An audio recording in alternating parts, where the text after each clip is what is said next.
오늘은 종려주일이라고 그러죠. 예수님께서 마지막으로 예루살렘에 입성하실 때 군중들이 종려나무 가지를 흔들면서 호산나 찬송하리로다 주의 이름으로 오시는 이여 환영했기 때문에 종려주일이다 그렇게 얘기를 합니다.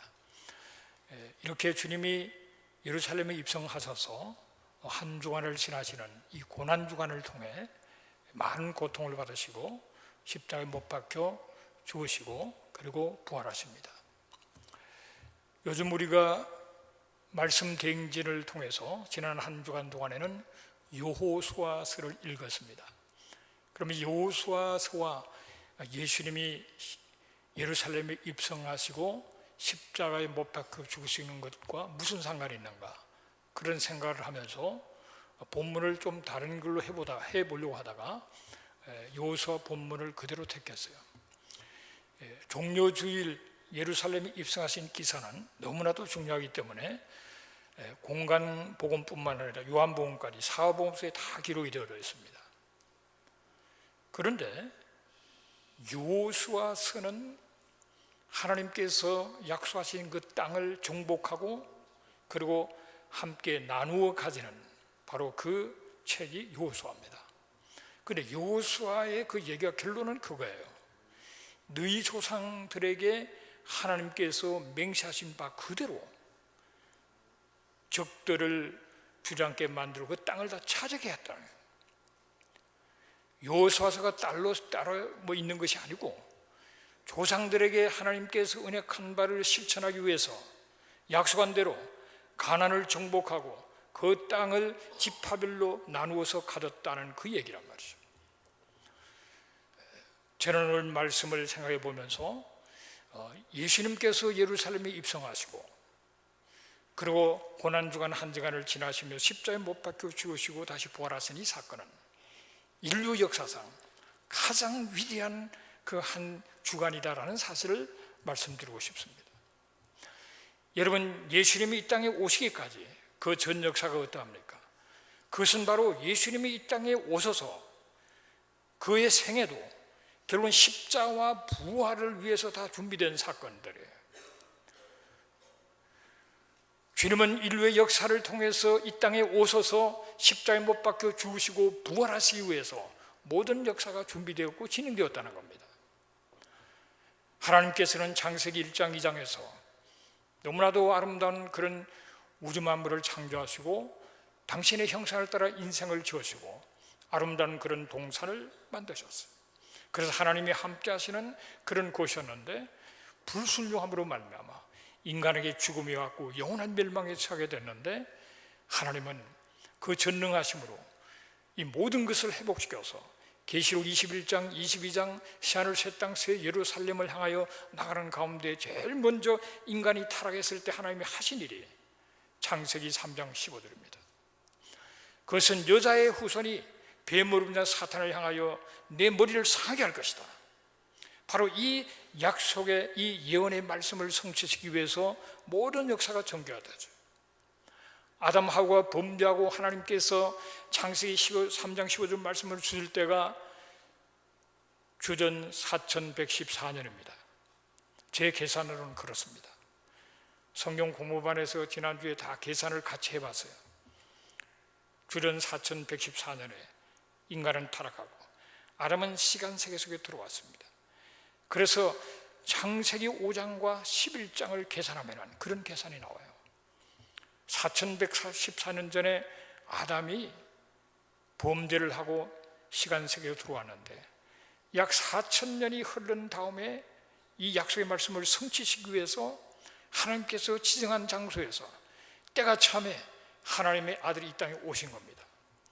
그래서 모든 역사는 창세기 3장 15절을 이루기 위해서 전개되었고 이것을 위해서 주님이 오셨고 그리고 또 그것을 완성시키기 위해서 주님은 다시 오신다는 것이 우리 인류의 역사의 전체 얘기예요.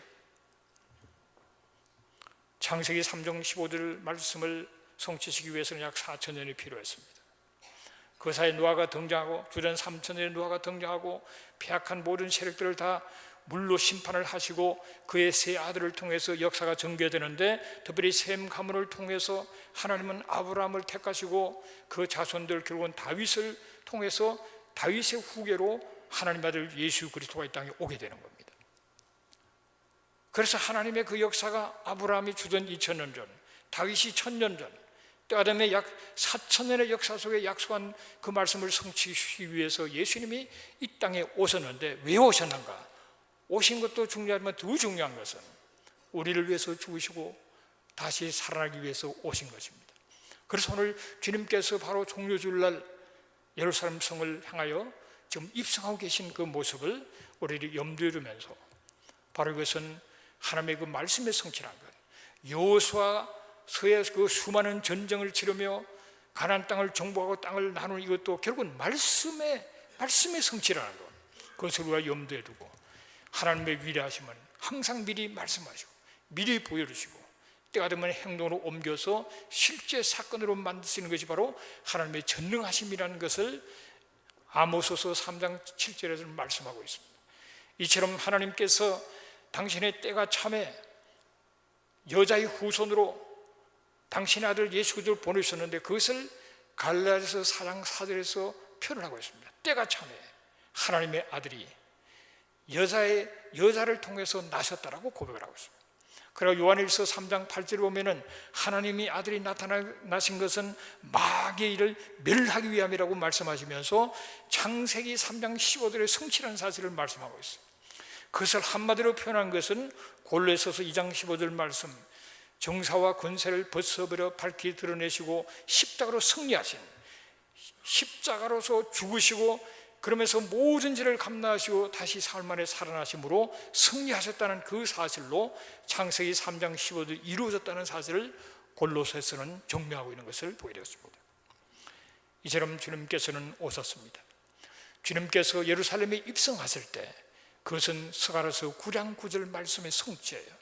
이미 스가랴를 통해서 다 말씀하신 바대로 어린 나귀 새끼를 타고 예루살렘 성으로 입성한다는 사실을 말씀해놓고 때가 되매 어린 나귀 새끼를 타고 입성을 하셨습니다. 그 사실을 모르는 목사님도 없고 그 사실을 모르는 성도도 없습니다. 스가랴서 9장 9절 말씀의 성취로 예수님이 예루살렘 입성할 때 나귀 새끼를 타고 가셨다는 건 다 압니다. 그러나 그 말씀을 믿으면서 스가랴서 14장 4절에 보면은 아마겟돈 전쟁이라고 보통 얘기하는 바로 그 처절한 전쟁 속에 예수님께서 그 발이 예루살렘 동쪽 감람산 위에 서신다는 사실은 안 믿는 사람이 또 많아요. 저는 하나님의 전능하심을 믿기 때문에 스가랴서 9장 9절을 성취시킨 그 하나님께서 스가랴 14장 4절도 성취시킬 줄로 믿습니다, 여러분. 그것이 믿느냐 아니냐는 굉장히 성경을 보는 각도가 달라지는 거예요. 우리가 하나님의 전능하심을 믿을 때 그 말씀을 믿는 것입니다. 여러분, 예수님의 그 공생애를 성경 여러 곳에서 이미 다 말씀하신 거지만은 이 한 주간 고난을 받으시고 십자가에 죽으시고 부활하는 이 사건은 너무 구체적으로, 제가 이 기간이 가장 역사적으로 위대한 주간이라고 얘기하는 것은 미리 말씀하신 바 하나님의 말씀의 성취가 그 한 주간에 집중적으로 이루어졌기 때문에 가장 위대한 한 주간이라고 말씀을 드리는 거예요.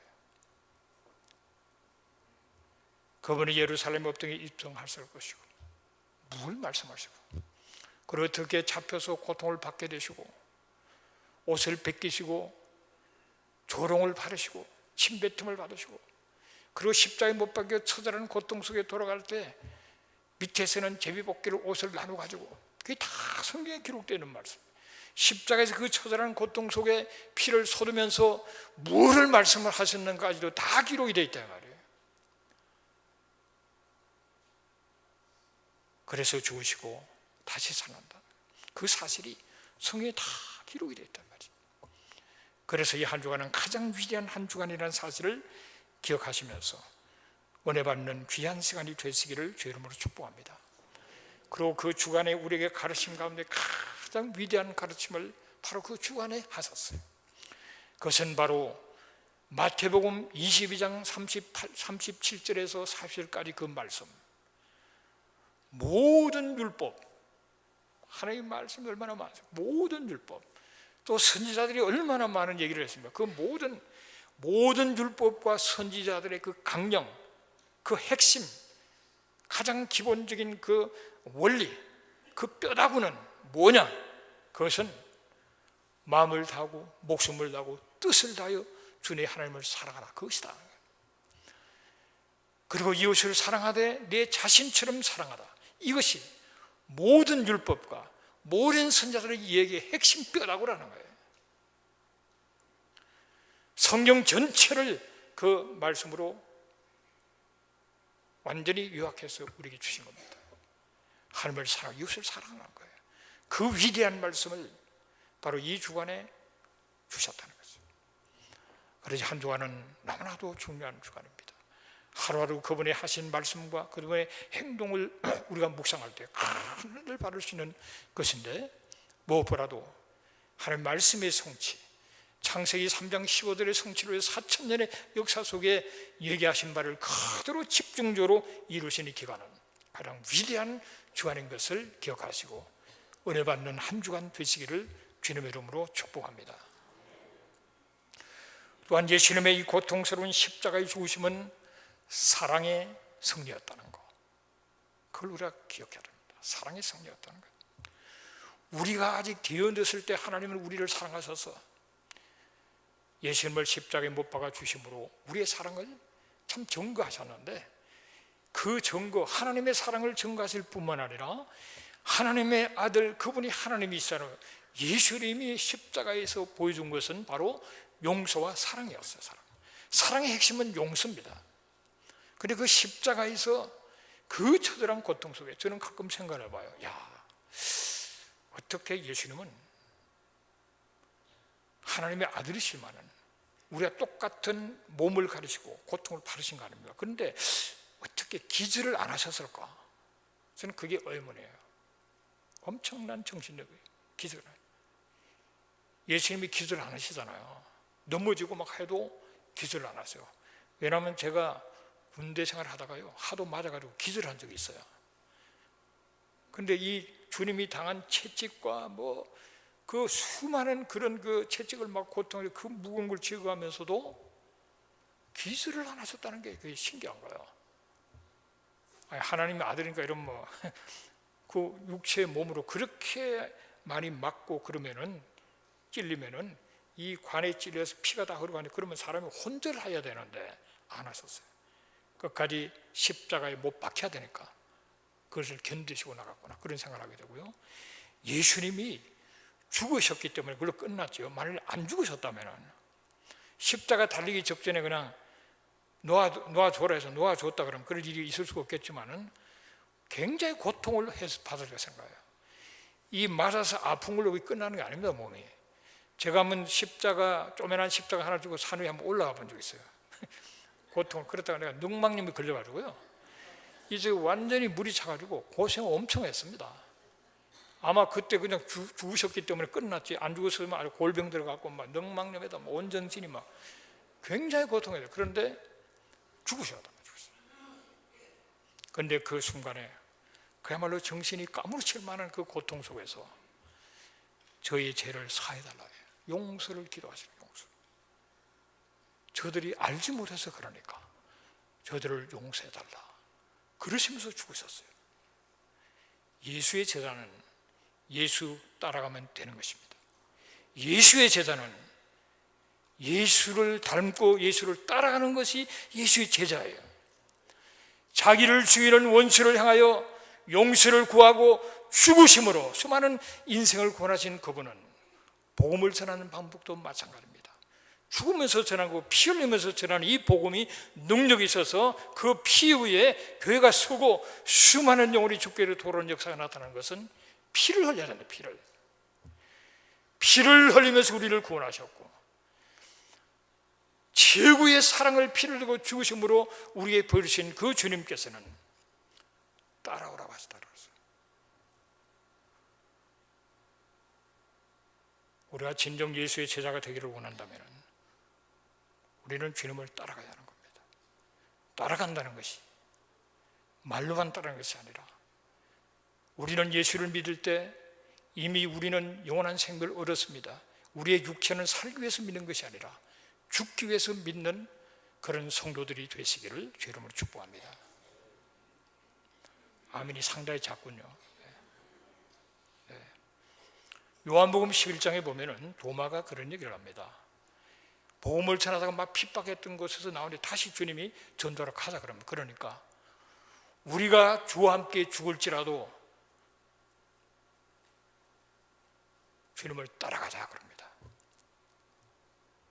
하고 신통한 말을 해요. 나중에 예수님이 부활했을 때는 그걸 어떻게 믿냐? 의심 많던 그 도마가요. 우리도 주와 함께 죽으러 가자 그렇게 얘기합니다. 그런데 감동을 받았어요. 도마한테. 우리가 복음을 전한다는 것은 죽으러 가는 거예요. 그래서 예수의 사들은 다 순교했어요. 요한만 오래 장수하면서 그 계시를 받기 위해서 하나님이 살려주셨고 나머지는 다 순교했잖아요. 그 피부에 교회가 세워진 거예요.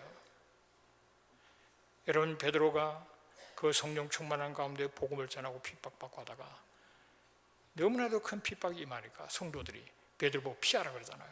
여기 있으면은 그래도 살아야 교회를 돌볼 거 아니냐 이치에 맞잖아요.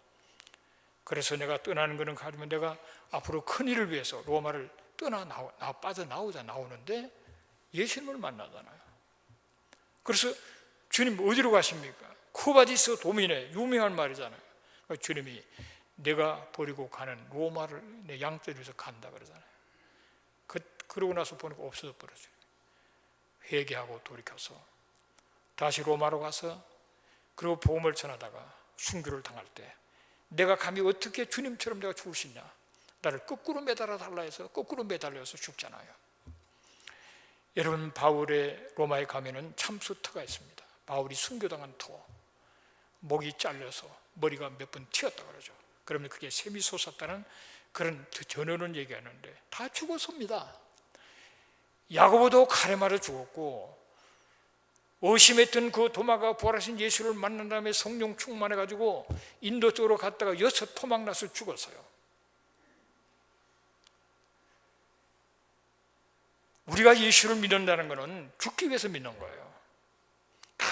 내가 편안하게 오래 살아서 어떻게 하겠다. 내가 그런 생각은 거두셔야 됩니다. 예수를 믿으면 영혼이 잘되고 범사가 되고 강건하다. 예, 필요하죠. 그러나 영혼이 잘되고 범사가 강건하기 위해서 예수 믿는 건 아니에요. 그것이 우리가 삶 속에 필요합니다. 우리가 감옥에 갇혀서도 기뻐하고 거기서도 감사할 수 있고 하나님의 보호하심이 있는 그런 것을 다 기뻐하지만은 우리가 진실로 우리가 믿는다는 것은 예수를 따라가는 것이고 복음에서 우리가 죽기까지 충성하면서 선교지에 가서 복음을 전하 죽든지 하다못해 단기 선교를 가든지 아니면 병실에 누워서 죽으면서도 주위에 찾아오는 사람, 주위에 있는 사람에게 결국은 복음을 전하면서 죽어야 한다 이 말이에요. 여러분 손학은 목사님이 이미 굉장히 유명한 목사님이었죠. 신사참배를 반대해서 옥중에 갇혔다가 해방이 됨으로 살아남은 사람이에요. 순교적인 각오를. 그러나 공산당들이 밀려내려왔을 때 손학은 목사를 죽이려고 찾아왔어요. 그러니까 성도들이 공산당이 밀려올 때 목사님 떠나십시오. 교회는 우리가 지킵니다. 목사님 조금 피했다가 오셔야죠. 양떼들을 생각했죠. 그래서 배를 타고 떠났다고 했잖아요. 떠났는데 성도들이 목사님 잘 가시라고 막 바닷가에서 손을 흔드는데 목사님 떠나다가 일 보니까 성도들이 돌아가는데 큰 손이 성도들을 감싸고 돌아가는 거예요. 하나님이 함께 하시는 거예요. 그래서 다시 배를 돌려서 내려서 결국은 순교를 총살을 당하죠. 순교를 당합니다. 여러분 그게 예수 믿는 거란 말이겠습니까?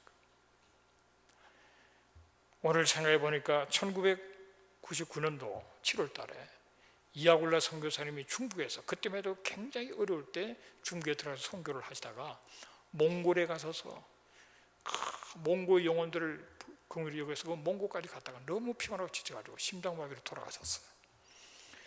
복음을 전하다가 핍박받아 죽은 건 아니죠. 순교라기는 좀 그렇지만은 순직했는데 순교 정신이에요. 목숨을 걸고.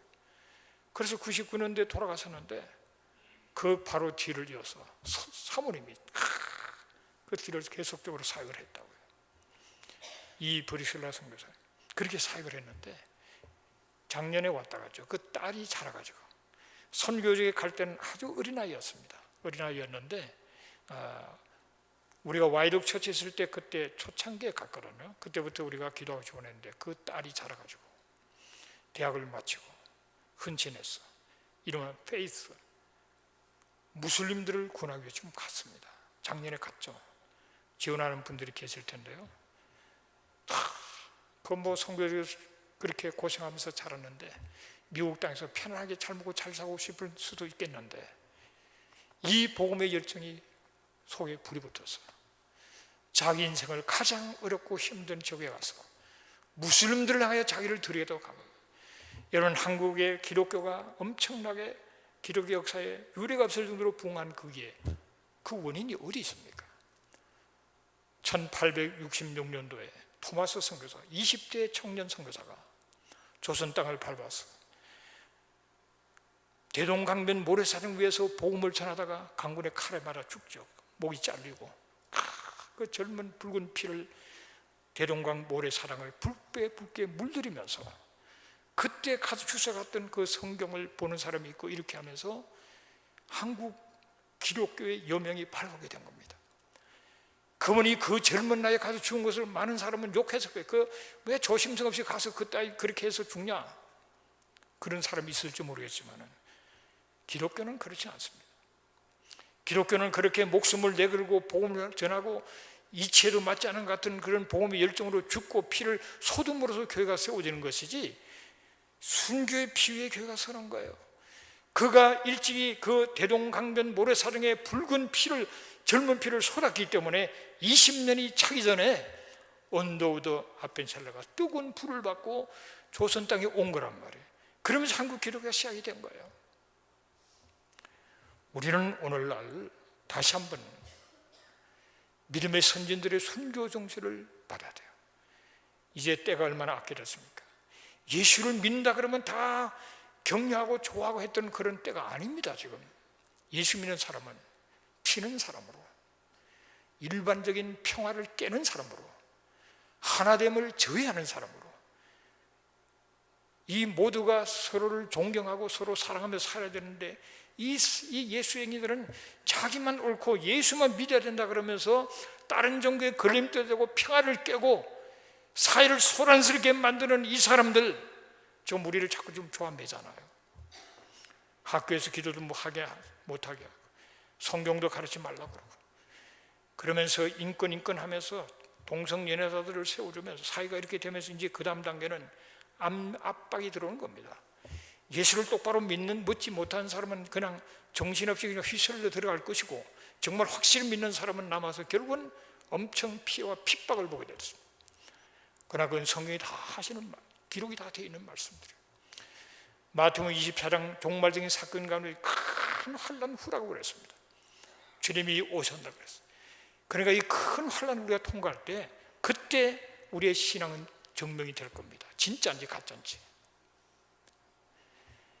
예수를 위해서 죽을 자인지 자기 목숨을 예수를 버릴 자인지 그게 그때 나타날 거예요.